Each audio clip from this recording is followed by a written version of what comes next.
What's up, guys? This is Brave, and I'm back to do another review of Ready to Love. This is season 4, episode 3, and the episode is titled The Tables Are Turned. Let's go ahead and talk about it because, baby, I have a lot of thoughts. Okay, so we first start this episode off with everybody arriving to this brunch because they're going to be mingling again. And Tommy lets everybody know that, 2 guys have already gone home. So it's only right that 2 ladies go home. And at the end of the brunch, one of the ladies will be on her way back to her house. Okay? So, first of all, I just want to say, I need Troy to stop. Throughout the entire brunch, Troy is just touching on people, doing his little side kisses or whatever he kiss on the cheek. I'm like, get your old ass somewhere. Actually, no, throughout the entire episode, Troy has been touchy and feely, and I'm like, sir, did you not realize that Me Too is a thing? Back your ass up. Even in his confessional, when he saw Chris walk by, he was like, ooh, I want to sop her up with a biscuit. I'm like, ew, go away. Like, honestly, Troy raises so many red flags, and these ladies are not realizing it, and it's bothering my spirit that they have not caught on to all the Mac Daddy games that Troy out here putting out. But we gonna get to it. Anywho, so throughout this brunch, there were a few conversations had. And one of them I wanted to bring up was when Tressa, I think it was Vernisha, Tressa, and Ron. And Vernisha was like, oh, how long have you been doing stand-up? And she's like, oh, I've been doing it for 6 years. And here goes Ron. He's like, oh, I didn't even know you did stand-up. And she's like, oh, yeah, you did. I told you about it yesterday. See, here's the thing. Like I've said previously in my other review, if these men are not even receptive to a curvier woman, they're not even going to pay attention to her conversation. And that's definitely the vibe that I'm getting from a lot of these guys. So there was that conversation. And then, let me just go ahead and go to Ida. Because Ida, I don't know if she had a personal vendetta against Stacy or what. Because first when we saw her, she was talking about how she was upset that Ron, he was already eating or whatever. And I'm like, girl, you took interest in him? I guess, girl. But when it came to the, mingling with everybody, Stacy was having a conversation with, I think it was David. And then here comes Ida. Mid-conversation. Didn't give a fuck about what they were talking about. Then she does the same thing when Stacy is talking to AJ. She just roll up into the conversation. I'm like, you don't give a damn. Like, do you have a personal vendetta against Stacy? I mean, if you did, I wouldn't even mind it because Stacy has some red flags to me, you guys. I'm sorry, but I'll get to that a little bit later as to why I feel like she has some red flags. Also throughout this little brunch, we happen to see Troy talk to different women, right? Back to this guy. And he talked to like Chris and Amber and Alexis. And Alexis, she feels like, he might be trying to run a little game. And I'm like, finally, somebody catches on. Chris, I feel like she just be sitting there letting these dudes talk. She still got that take it or leave it attitude. But when he was talking to Amber, I just kind of felt some type of way in my spirit because isn't Amber like 31, 32, somewhere in that age range? If he don't get his old ass away from her, I'm sorry, Troy is 51. You got 20 years on her if you don't go away. And then when he started rubbing on her boots, y'all, I said, who do that? Not rubbing on the boots? Come on now. You just got to touch somebody. I mean, I did find it interesting that he was having a conversation with Andrea and she was over here starting to like him or whatever. And I'm like, wow, this is finally someone who was having a conversation with her and I guess they like her. Because I feel like every conversation that Andrea has, the guys are not interested. I mean, even at the brunch, who she talked to, was it AJ? He had no interest in what she had to say at all. So, I will say I did like the conversation of Amber and Chris, though. I did like their conversation. They were just talking about how they would want a household ran. He wanted to clear up all the stuff that happened with Naya and all that. I'm like, okay, let's put a pin in that. Like, we don't need to bring up Naya anymore. Chris, this is a whole new group of ladies. I want to see you act that way. But am I the only one who feels like nobody is really interested in Chris like that? And hear me out. I feel like they were all happy that he got a second chance. But I don't see anybody being like, oh yeah, I want Chris. I have not seen that. Have y'all? Please let me know what y'all think of that. Okay, so at this brunch, we also see Alexis and Jason have another conversation, and he was just asking her like, oh, how would your son feel if, we were dating and all this stuff? And I just still feel like he's not interested in her like that, y'all. I don't see it. I feel like Jason is just kind of, keeping her in his back pocket just in case. Like, just in case things don't work out with me and Kyra over here, I can always fall back on Alexis because she had a crush on me. Am I the only one who's getting that vibe? Because I don't think he's really that interested in her.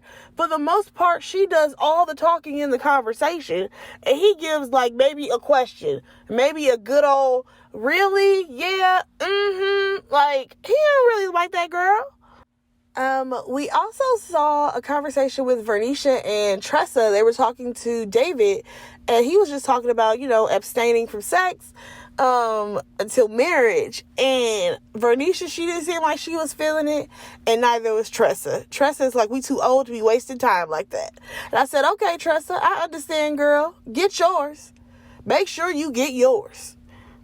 Now, one conversation that happened that I did not expect was Dietrich and Ida.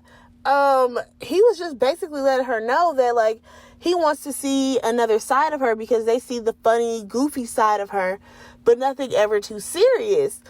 And I understand what he's saying, but also I just feel like Ida is a terrible flirt. Because y'all take the little goofy jokes from all the girls who you guys think are just so gorgeous and so, prissy or whatever. But I just feel like she don't know how to flirt. I really don't think that that's her strong suit. But I did like the fact that he did kind of pull her to the side and be like, hey, like, people want to get to know you, but, you just too goofy. It's kind of too bad that he told her this on this episode, because he maybe should have told her that on the last one, because baby girl went home anyways. Right when the brunch was over, Ida had to go home.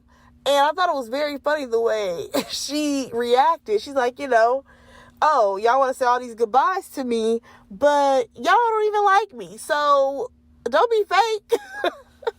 Because that is kind of fake. Like, oh, it was so nice meeting you. Like, was it though? Was it? So we finally see some dates start to happen, and we first start off with a date between AJ and Alexis. And of course, she thinks she's killing it with the outfit, but when he told her, oh, I see you got your superhero pants on, I said, oh girl, he not feeling it. You think that you're killing it in this outfit, but you are not. Honestly, all of her outfits have been real questionable. Just real questionable. So they're on this date and they're going to make a candle together. I'm like, okay, that's cool. That's cute. But everything that comes out of her mouth is like a sexual innuendo or it's something sexual. And I'm like, it's real funny that when we first met you on the cast special, you said that guys think that, they can just have sex with you. And I'm like, well, girl, look at the way you talk. That's what you lead with. That's all you pretty much have to offer at this point. And even for AJ, he was like, she is a bit more aggressive than me. And it was too much for him. He definitely felt like she could have slowed down on all the sexual stuff she was talking about. And I absolutely agree. I'm like, girl, this is the first date. Relax. So the next date that we see is Kyra and Jason. And I mean, they look really cute on their date together. They just had a conversation about how he played basketball and he was on the diving team, and how a lot of things that, he wanted to accomplish, he has been able to. The only thing that he didn't accomplish was when he may have been going through a depression, and that kind of, raised her ears a little bit. And that kind of was a red flag for her, because she said that she has dealt with family members who have had depression and it didn't end so well. So her next question was, well, have you had some type of therapy or counseling? And he said, yeah, he's definitely had that. So that was kind of like a sigh of relief for her. I just wish that we would have learned a little bit more about her, because this conversation was all about Jason. But, hopefully in the coming episodes, we learn a little bit more about Kyra. Okay, so our next date, it was actually a group date, and it surprised me. It really did, because the guys are already there. There is Troy, who I can't stand, David, and Joelle, right? I'm like, oh, okay, cool. Let's see what ladies show up. So there's Andrea and Amber. They're both there for Troy. And I'm like, first of all, the fact that Troy invited 2 women that he seems to be interested in, I'm just like, you just really want to be this playboy. And you're not, like, I just don't see it for him. Like, you're not that guy. Could you not? Like, how do you feel that you're going to get to know these women on any type of, level that's further than the surface when you invited 2 women when all the rest of the guys invited just 1? Like, why do you have to talk about how, ooh, yeah, because I love being in this sandwich? Like, go away with your disgusting self. Anyways, as far as the other people who were there, though, I was surprised because Vernisha came as well as Liz. And if we all watched last week's episode, we know that, was it last week? Or maybe the week before? No, yeah, last week. Liz had a connection with David, and Vernisha had a connection with Joelle. But they were on the dates with opposite people. Liz was on a date with Joelle, and Vernisha was on a date with David. I was completely, thrown off by it, because I don't remember Vernisha really being into David like that, but I guess, And she even mentioned how Joelle, he checked on her, was like, you good? Because, he's out technically with another woman. And I would say, okay, I can really respect the fact that he's like, are you okay? Even though I'm here in your face with somebody else. Now, when it comes to the conversations that were had on this date, though, I will say that Liz was just pretty much complimenting Joelle about how he's, a genuine person and how she's feeling him. That was pretty much all we saw them really talk about. We saw David and Vernisha talk about how she does a vision board every year. And he's like, well, what's on your vision board this year? And she was like, a ring. A wedding ring. And who do we hear chime in? Joelle. He's like, oh yeah, I like that. So I'm like, even though he's still on this date with Liz, he is really feeling Vernisha, because he was all up in that conversation. That conversation had nothing to do with him, but he know his girl was talking, so he was listening. So let me go ahead and get these 4 people out the way, because they're so mild-mannered in comparison to what was happening in the back of the room. So we have Troy. He's having a conversation with Andrea. Actually, I feel like we hardly really saw him talk to Amber. He's talking to Andrea, and she's like, oh, well, where have you already traveled to? Like, where have you already traveled to? He's like, oh, I can tell you where I want to go. I want to go to Brazil and Italy and all this stuff. And I'm just like, okay, it sounds like he ain't been nowhere. And it sounded like maybe he been to Miami a few times and thought he was doing it big. And that's where it stops. So she was like, oh, okay, yeah, Italy, that'd be really nice. And his next line was, yeah, we could go to Italy, and that's where our first child can be conceived. Sir, who talks like that? Who says that? I'm sorry, he's so disgusting. Even Amber was kind of giving him a side eye when he said that, because, that came out of nowhere. It didn't need to go there. just ew, no.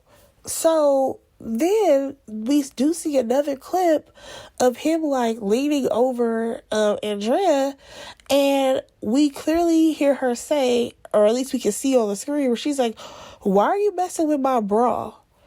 I'm sorry. Again, why are you that comfortable being that touchy-feely with women? Why do you have to consistently touch them and do all these random things to them? Stop that. I mean, I will say that throughout this date, this is the most personality that we got out of Andrea.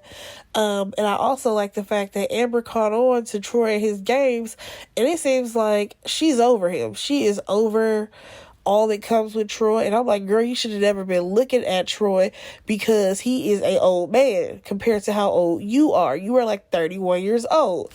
Don't even go for the old man.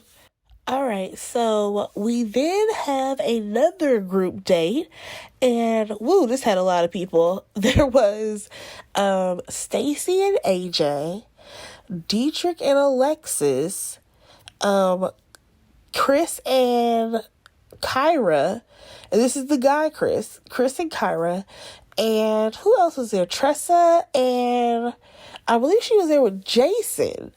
And those were the 4 couples that went out to this cooking class.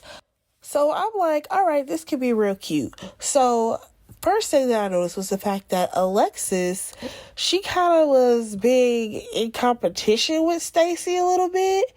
And I'm like, girl, what is this?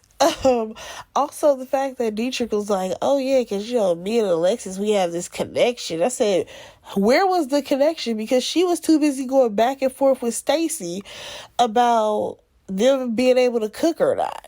So as Alexis continues to try to be the center of attention while she's there, AJ, he's like, you know, here she goes being aggressive again, you know, making her sexual innuendos. And he's like, yeah, I'm not feeling that. And this is what he said in his confessional. Even though later he says something quite different.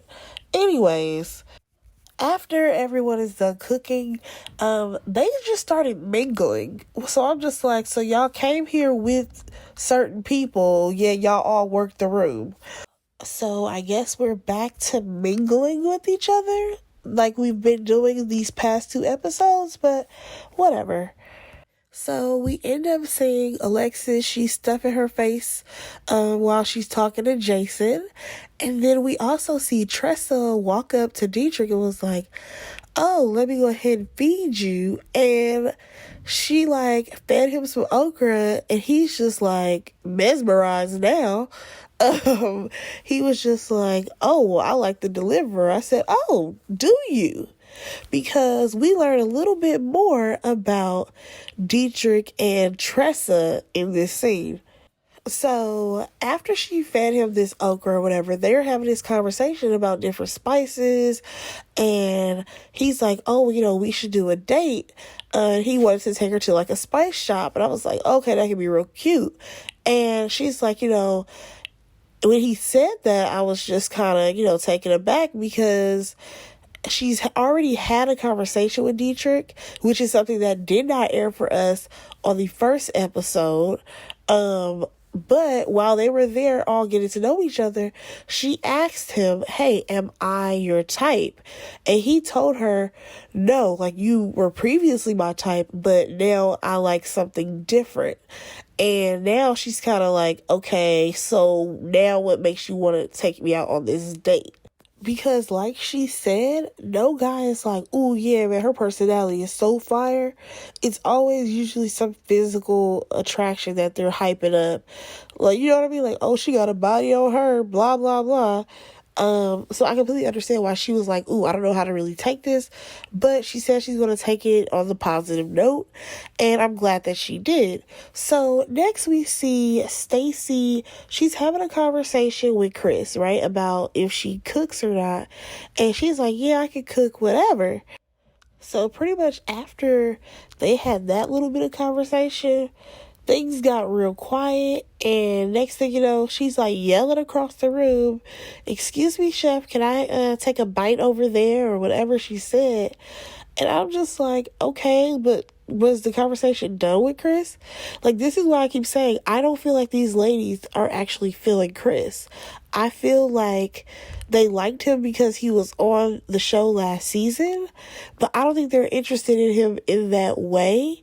And then as far as Stacey goes, I just feel like, I don't know, something about Stacey rubs me the wrong way. Because on the last episode, when it came to the whole Christian situation, she is the one who stirred that pot up. She is the one who was talking to the ladies and was like, yeah, I don't know how to feel about Christian, because I don't even think Vernisha even remember who he was just yet, because she hadn't talked to him. So she is the one who stirred that pot up. Kyra was just a loudmouth who was just going to address it. And when he came over, Stacey dipped out. So she stirred that pot, got all these girls to talk to him, and then dipped out and left.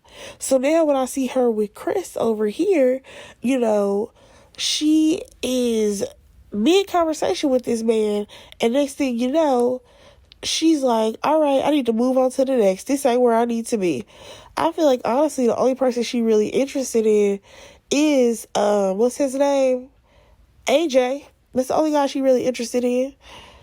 And speaking of AJ, we see him having a conversation with Kyra, and Kyra basically just wants to see where things could go with AJ, to see if he's still El Cheapo or if he's a changed man. So that pretty much sums up all the dates that happened on this episode.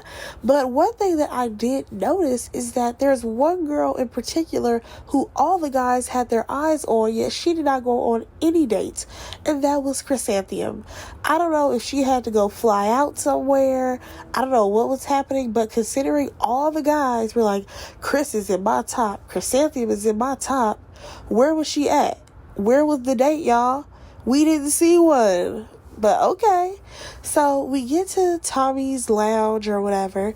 All the guys arrive, and instead of them going straight to talk about, you know, what ladies they were feeling or who they weren't feeling, we had this moment with Jason and Joel. You know, Jason said he had to move, and Joel, he like helped him move. And then it became like this whole sentimental moment. Joel starts to cry, and he's like, you know, I know that we're here looking for love, but we can also have a brotherhood. And I was like, okay, see, Joel's getting more points. Like, he already done racked up some points for me when he checked on Vernisha. I see you, Joel. I see you. So they start the conversation up about, you know, what ladies the guys are feeling or not. And first we have Dietrich talking about how he went on this one date, and while on this group date, there's somebody who moved up to his top 4.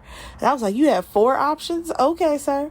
And of course Tommy's like, who? And he says Tressa. Now, if y'all caught in the background, you hear Ron be like, that's a real woman. That's a real woman right there. And I'm like, but did you show any interest to Tressa? Like, is it that no one is showing scenes of the guys talking to Tressa or what? Because I've only seen her talk to Jason, because I guess they went on the date together, and now Dietrich. So, of course, Tommy is surprised by this, because the last time that they spoke, you know, he said that Tressa was in his bottom. But they go on to talk about how, you know, Tressa, she's very beautiful, and how she has a great personality, and how she's super smart, and all the guys are in agreement. And I'm just like, well, why don't we see y'all talking to her? Oh, wait, my bad. It's because y'all put her in the friend zone. My bad. So the next guy who talks about his experience is AJ, and he talks about how he went on that date with Alexis. And he's like, you know, she came in with her thigh-high boots on or whatever. It goes on to talk about how, you know, she can be a bit aggressive. And Tommy asks him, like, okay, so where does that put her, you know, in your little, I guess, roster? And he's like, oh, yeah, you know, she's up there. She's in the mix. And I'm like, but you keep complaining about how she's so aggressive and how, you know, she's so sexual and all this stuff, and that's not what you're looking for. Yet you still want to keep her in your back pocket? Really? So now she's up there in your top? Okay, whatever, AJ. I feel like you about to go ahead and play the game. If that's what you're going to do, go ahead. So next we have Jason. He talks about how he's really feeling Kyra and how their date went really well. we also talked to Troy. Here we go again. He's like, oh yeah, I went on a group date. I had Andrea with me and Amber. And then he goes on to talk about how, Amber really wasn't feeling, all those kisses on the cheek and all that stuff. And Tommy even had to tell him, like, dude, you can't kiss half the girls here. Like, that's just not going to work. Like, you cannot go around kissing everybody. And he literally has kissed probably almost every girl there. Probably besides Tressa, because as we know, that's not his type. Oh, but as, Tommy was talking about how maybe it's a bad idea for him to go around kissing everybody. Now, when everybody was laughing, did anybody look at Dietrich when he was laughing? When I tell y'all, I fell out.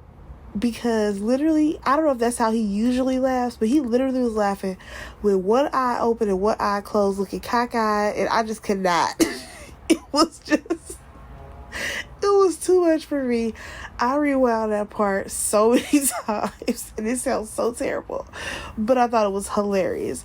So now the guys have to talk about who they're not feeling. So we have David, AJ, and of course Troy. They're not feeling Tressa. What's his name? Dietrich, he said he wasn't feeling Kyra or Chrysanthemum.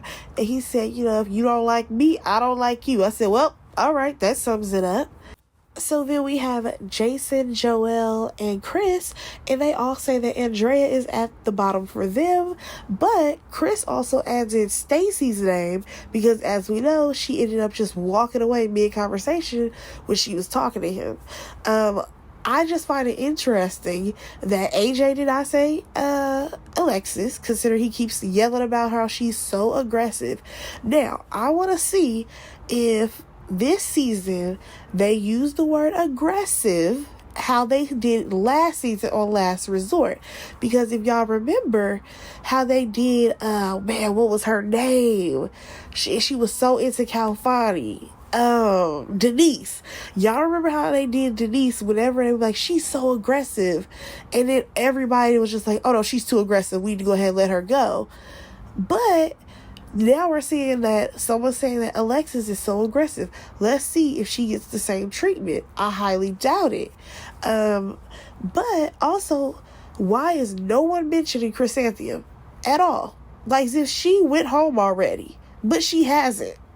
I find that to be very interesting because she wasn't on anybody's top list or bottom list. Well, besides Dietrich. And also, she didn't go on any dates. Like, okay. So that pretty much summed that up. When it comes to the ladies who were on the bottom two, that was Tressa and what's her name? Andrea. So David went to go talk to Andrea, and Dietrich actually went to go talk to Tressa. And I actually like the way that Dietrich talked to, well, actually both of the guys did a great job, but I really like the way Dietrich talked to Tressa, because she's like, we were supposed to go out on a date together. This is not a spice shop. And he just basically broke it down to like, there are some guys who aren't feeling you, and there are some guys who are feeling you, and I'm one of those guys, and I want you to stay. And then they have like this long hug, and I was like, okay, well maybe he really is feeling her. But then of course we have David talking to Andrea, and she was surprised that she was going home. I'm like, girl, who did you think you connected with besides Troy? Like, I really want to know what was happening in your mind that you thought you was making all these connections. But whatever, Andrea ends up going home, and that pretty much sums up this episode. Let me know what you guys thought about the episode. Who do you guys want to see make it to the end? And who do you guys think should have went home? I know for sure I think that Troy should have went home, even though we're not even sending the guys home. But I think that Troy should have went home. Yeah, let me know what you guys thought about it. Go ahead and like, comment, and subscribe to my channel. And I will talk to you guys in the next review. Bye, guys.